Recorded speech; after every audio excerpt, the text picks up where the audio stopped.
All right, good morning, everyone. Thank you for joining today's class and welcome. So, my name is Victoria and I'm a business application developer. This is the intermediate class for the Cohort Theory of Textiles training. Today, we'll be talking about introduction to expressions in Power Automate. And last week, we talked about security groups, security roles, and database, and our tutor Malola walked us through a lot. I'm sure we gained a lot from the session, and we also practiced what we've been taught. So today, like I said, we'll be talking about introduction to expressions in Power Automate, and I'm just going to proceed. So because we know this is an intermediate class, we know that um, we have started some things during the last track of the cohorts on Power Automate, and this is just to continue from where we stopped. So we are going to be looking at expressions in Power Automate. In Power Automate, expressions are a set of simple functions that enable you to return data. Put simpler, you use expressions to write a formula to get your data the way you want it. So sometimes we have a lot of data coming from maybe when an item is created, coming from manually trigger a flow, and you need to convert it to a way that it is comfortable for you. In this case, we use expressions and we have a lot of them, a lot. We use expressions to make your data appear or write your formula to get your data the way you want it. This slide is actually available to us. It is on the folder for this course. And there's a link to the Microsoft documentation that shows us the introduction that's to expressions in Power Automate. For this class, we would first of all be running through a couple of slides, and after then we would go into Power Automate to see all that we have discussed, to see how it works. So in Power Automate, like I said, we have different types of functions and we are going to be looking at them one after the other. The first is string function. A string function is or string functions are used to modify strings. For example, you want to find if there's a character in a string, you want to format a string. When we say string, we mean text. So you want to format a text, you want to find if this is a specific character in a text or in a string. You also want to manipulate a text. So that is what we use the string function to do. And an example of a string function is the format number function. This function can actually convert a number into a string in a given format. A common request of this is to make a number look like a currency. We're going to see this at the end of the class and see how this would work. So the next kind of function we're going to be looking at today is the collection function. And this function is actually used for arrays and strings. They are used to check if an array is empty, to check for the last item in the array, check for the first item in the array, or even to join two different array, or to check to do an intersection operations. So all these are what we use the collection functions to do. And example of a helpful collection function is length. For example, you have a series of text you want to check, how many characters, that's what's the length of this text. You can actually use collection function to do that. You also want to check, that's the collection function length. You also want to check the items in a string, you want to check the items in an array. You use the length function to do that and the collection function. So these functions are actually a lot, but we'll be looking at them one by one. The next one we're going to look at is the logical functions. And the logical functions are functions that we use to work to do a lot of conditions, just like the name logical. We use it to work with conditions, we use it to compare values. We use it to check if there are other logical based evaluations between two items. It can be a text, a string, and all. These are often thought of as if statements. When you want to compare if a number is greater than another number, you want to compare if a number is equal to, or multiplication of two numbers, an addition of two numbers is equal to another number. Power Automate also supports all of the logical comparison you would expect. So you can you can use the logical functions to actually check for this. The next kind of function we're going to be looking at is the math function. And the math function is what it does exactly as you would expect. You can actually add, you know that when we were talking about the Power Automate, there are also math function in Power Apps rather, and we were able to add, subtract, multiply, and perform other similar functions. The math function in Power Automate also helps you to do this. You will be able to add, subtract, and perform other mathematical operations you would want to. The math function also allows you to find the smallest and largest number from a data set or get a random number. We have different kinds of math function. You can get a random number, you can do all of this. Date and time function is the next function we're going to be looking at.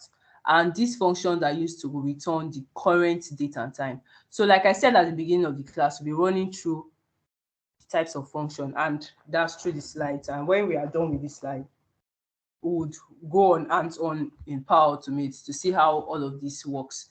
So the date and time function is used to return the current date and time. Sometimes you change time zones, find specific information about a date and time, and all that. And one thing I want us to remember is, as you explore the date and time functions in Power Automate, is that they are often based on UTC. Most data sources passes data back and forth with Power Automate in the UTC format.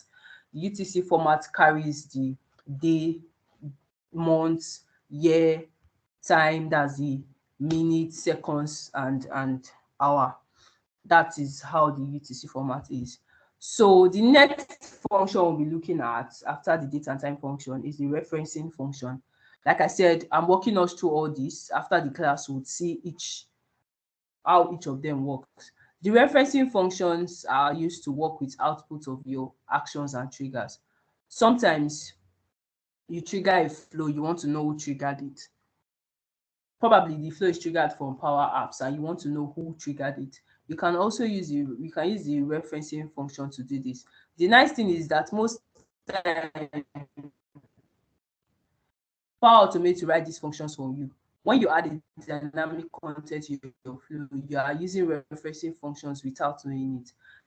You are referencing what has happened when an item is created. Most times you want to reference who submitted that item created by, and you have reference a function, and this is referencing functions. You are referencing an item an action that has happened maybe at the top of your flow. The next thing we are going to be looking at after the referencing function is the workflow functions rather. The workflow functions are used to retrieve information about your flow and are closely related to the referencing function. One of the functions that is a workflow function, it is workflow. We'll see how this is written as we continue. The next function that I also want to introduce us to is the manipulation functions. We have a lot of functions under each of these function category. The last one we talked about was the workflow functions, and under the workflow functions, one of the function is workflow. In this manipulation functions, we have series of functions under it, and they are used to work with specific objects in your flow.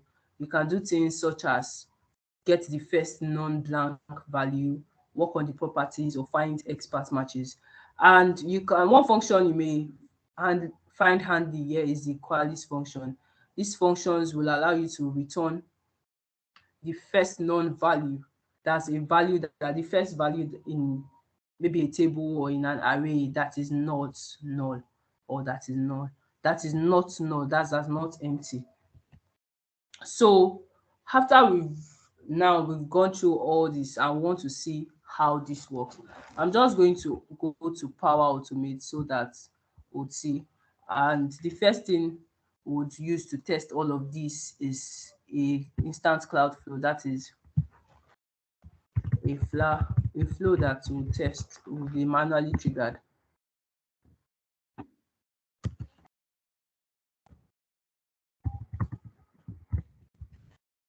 I'm going to manually trigger the flow to test it on our end.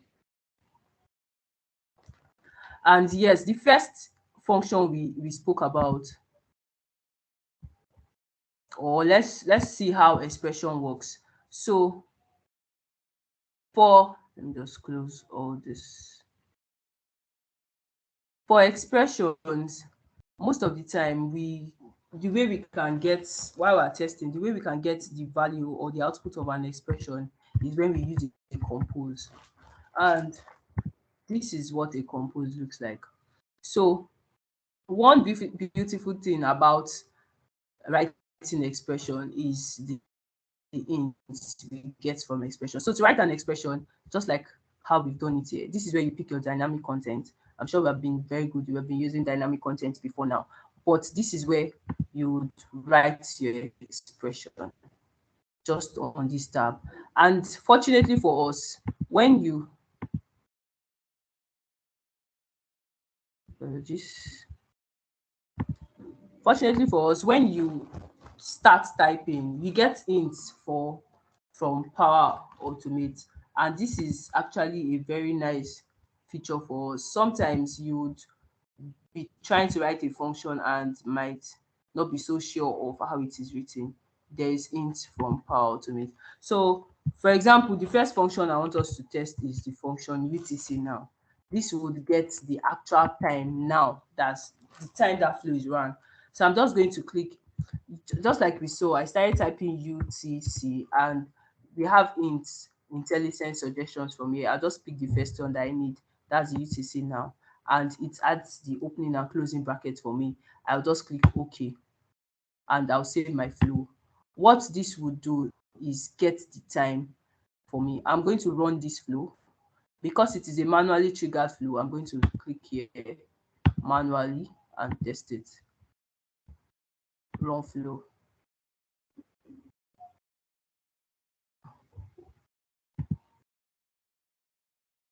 Our flow ran successfully, and I'm just going to open this card. This was the output of the flow. Like I told you, UTC now would UTC Power Automate date and time would always return in date, that's the year, month, day, and the time, including the seconds and the minutes. So this is how expression, this is like the introduction to expression. This is how expression is written, and this is the output we get. That's the output from the expression. All this can be sent or stored in our database. So one thing we're also going to look at is the format date and time. It's also a type of expression, and I need to remember that the output from our flow that we just ran successfully brought the date. That's it came from year, day, year, month, day, and time. What if I just need only today's date, or I need today's year? All I have to do is, before this UTC now, I'm going to do format date time, open bracket, UTC now. I'll do a comma, and this is how you write it. So I want the format of my day to be in a specific format. I want it to be your day. That's the way we write date in this part of the world. Sorry, your day, your month. So you write, if you are trying to do a format, I'm sure the slide has a list of references and there are documentations for this. So as you get to use them, you understand how an expression is written. But because I want to format my date and time, this DD stands for the day, that's the day. The in caps stands for the month. If I write in small letter, it means that I want to get the minute. And the next thing is Y. Sorry, that is going to be a small letter, and that's to get the year. And that's all. I click update. So I'm going to run this flow so that I would see the output that is generated. We're telling the flow to format the time, that's today's time, but it should not give me every response. I don't need all the output from the UTC now. I don't need the time. I just need today's date. And we're going to check the output. Can we see how it is written? So this and more are what, this is like just the beginning of what we can do with Power Automate expression. Like I said at the beginning of the class, we can use expression to show the data in the way we actually want it. Another thing that is very useful when writing Power Automate expressions is to give give write a note so that somebody else that is going through your flow would understand that this is what was written. Remember, if it was in Power Apps, we might add comments to our lines of code. But in Power Automate, we can add a note to the Power Automate card. And to do this, all I have to do is just click here, add note. So what did we do here? I remember that we formatted today's date. Format date. Let's do today's date. For UTC now. Format UTC now to return just the date in this format: date, month, and year. Anyone that lay hands on this flow or comes to see, or even you yourself, the developer, sometimes when you write series of expression, you might forget what was written there, and you might want to make adjustments to the flow. So this would help you understand that this is what I wrote here, this is why I did this here. And notes are actually very, very important when writing your expressions, yeah, and when working in Power Automate generally. We talked about the string functions. If we would remember, let's go back so that will follow accordingly. The first thing we talked about was the string function, and one of the way we can test this is this. I want this to return something like this, or I also want it to return a text to say today's date is. Remember that the output of this was today's date without time. I want to say the date is this specific time, or I want to return a statement to say date is. Remember that you can also do that with Power Automate, and all I have to do is I can add another compose so that we'll see what it is. Add another compose.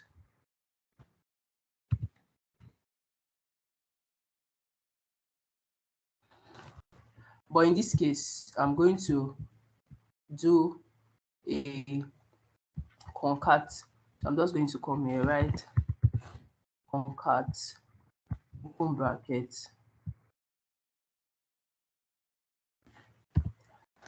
date is. Outside that single quote, I'm just going to do a comma.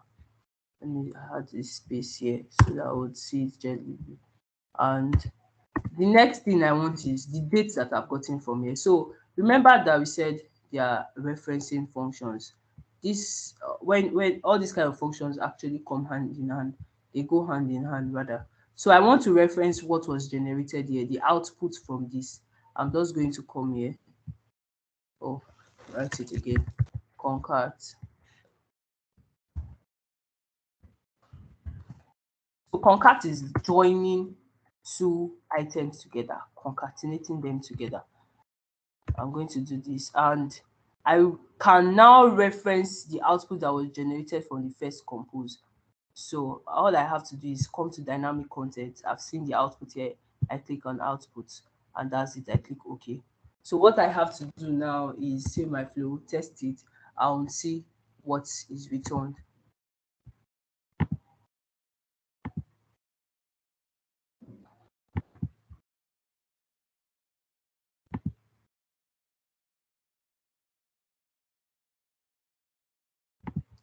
So yes, can you see the first thing that was returned here was today's date. In this case, I've added a string, and this is the string is date is. I use concatenate to join this string and this date together, and that is an example of one of the functions we can do with Power Automate. We're going to also look at a lot of them. I'm going to move to the next one, and that's the logical functions. And like we said, logical functions are used to work with conditions, to compare values, and to do other logical based evaluations. So we're going to do a condition here to check if a number is actually greater than another number. So let's just do this. I'm going to delete this. Delete. So we're going to update this expression or change it to test out what a logical function is. If so, we're going to do a condition to say if 12 is greater than 10, return yes, else return no. So if an if condition is actually expecting the value you want to compare and also the response you want to return. So I'm going to say if, remember that most times when you write the first opening bracket, Power Automate completes it for you. But you have to be careful of knowing where is the beginning and make sure that you don't miss out a bracket or a character. So if greater than, that's if greater, remember that I can decide to pick it from the drop down. I can also write it myself any which way. Just make sure that you're actually writing the correct thing. So if greater, open bracket, 12 comma 10. I'm saying if 12 is greater than 10. Now after that bracket for the greater, I do comma, return yes, else return no. In this case, I'm actually passing the value I want the expression to return. In some cases, it will just return true or false, but in this case, I want it to return a text. And I also want us to know that in Power Automate, when you're writing expressions, your string are always in single quotes. Let's take note of that, single quotes. This is different from the way we write our string in Power Apps. In Power Automate, your strings are always in single quotes. So all I have to do is click OK, save and test my flow.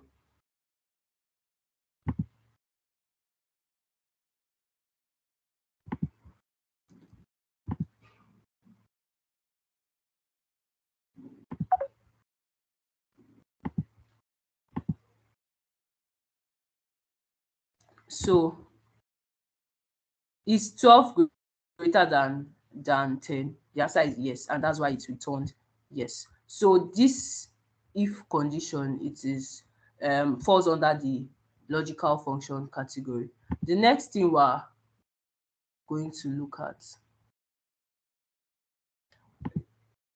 is a conversion function, and it falls under one of the functions category. And what we are going to do in this case is to, sometimes the reason why we actually need a conversion function is sometimes from your data you would probably have a string and you need to convert it to a number.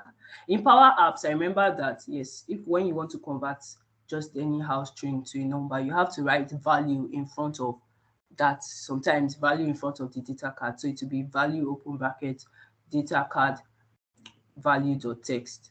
But you can also use int in Power Automate to convert a string to a number. We might not really see the effect, but what this is going to do is just, or how this is written is just this. You write int, pick it from the dynamic from the IntelliSense, open your bracket and also write 12. So when you do this, this is going to convert the value 12 to an integer. And sometimes the place this can be very useful is this: when you are getting data from somewhere and you want to make sure that that data is passed into a number kind of column on your database, you have to make sure that it is a number to be able to be passed into that column. So you can just do int the dynamic content, and what is passed into the database of that has a number colon would be a number.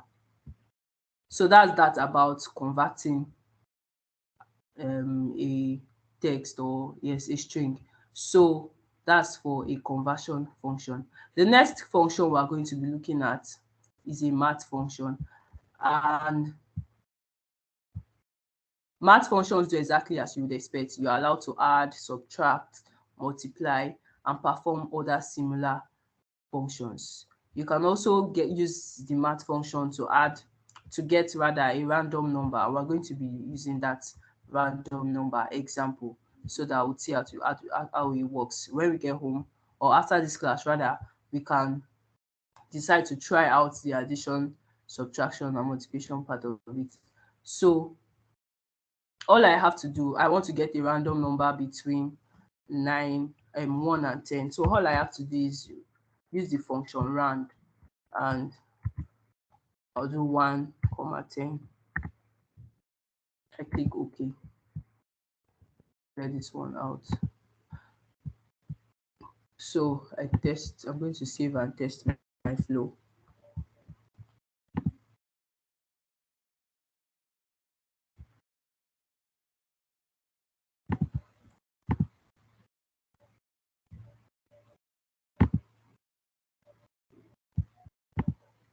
So this just picked a random number. I can decide to rerun this flow. Let's just do that. Test again. I need to pick another number.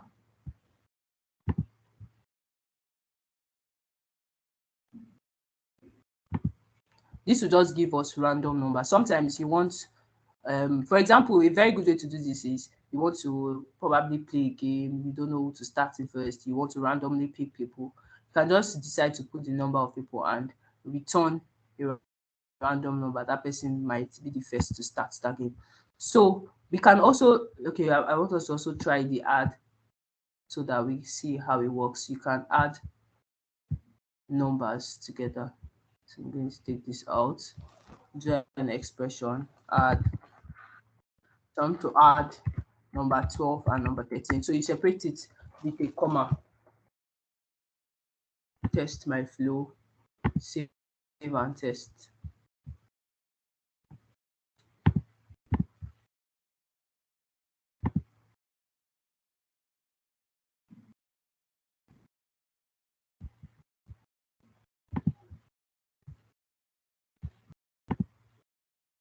So 12 and 13, adding 12 and 13 would sum up to 25.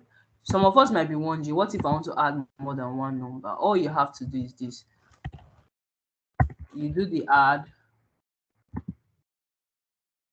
another add, let's do 12, 13, and outside that one, do 15. So what this is going to do is first add these two, that's 12 and 13.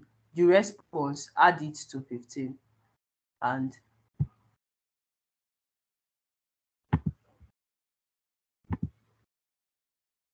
you will get to see the value that is returned.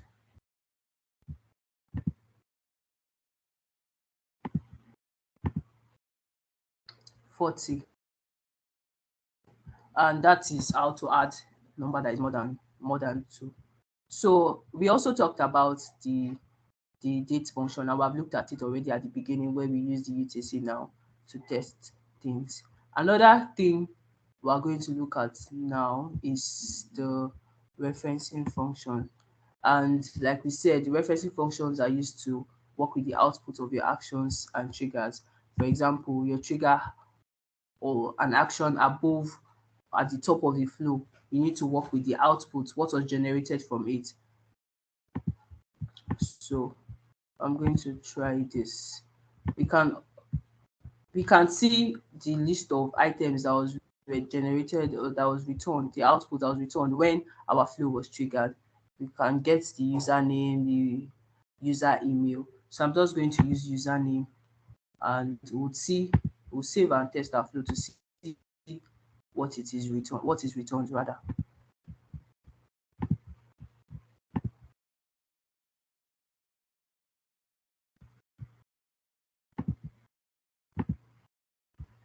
So this is actually my username. We can decide to change it to user email test.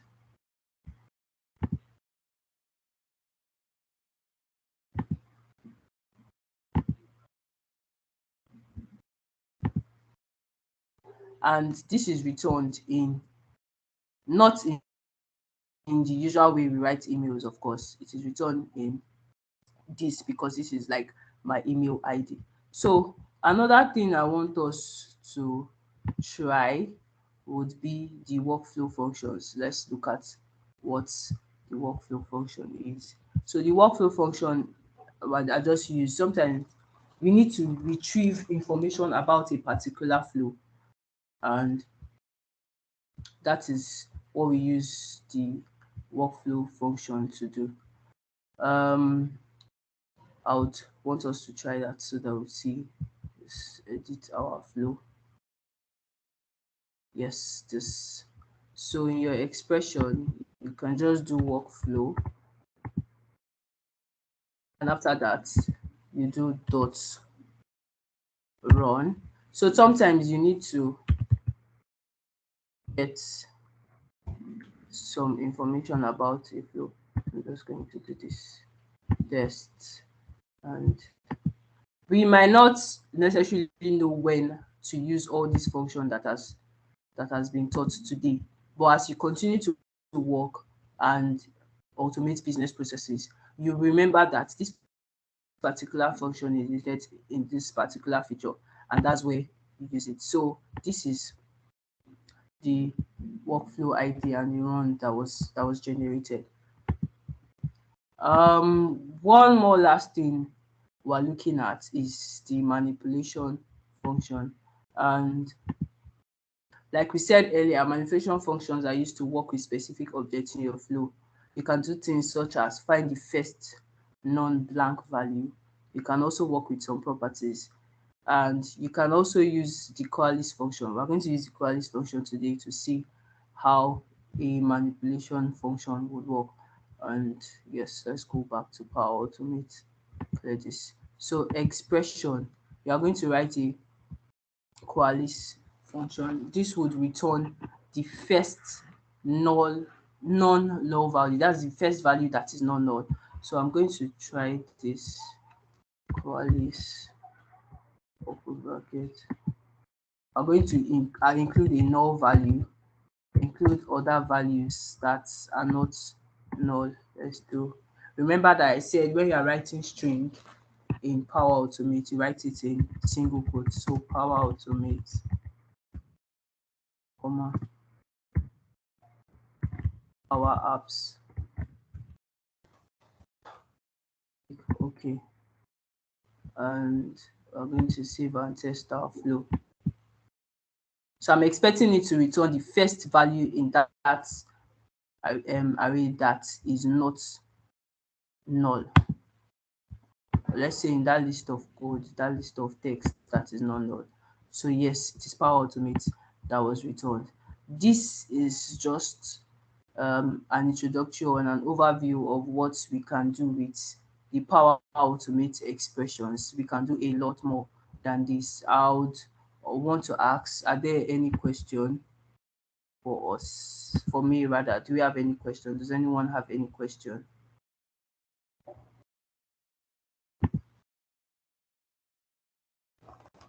Please, if you have a question, you can decide to unmute.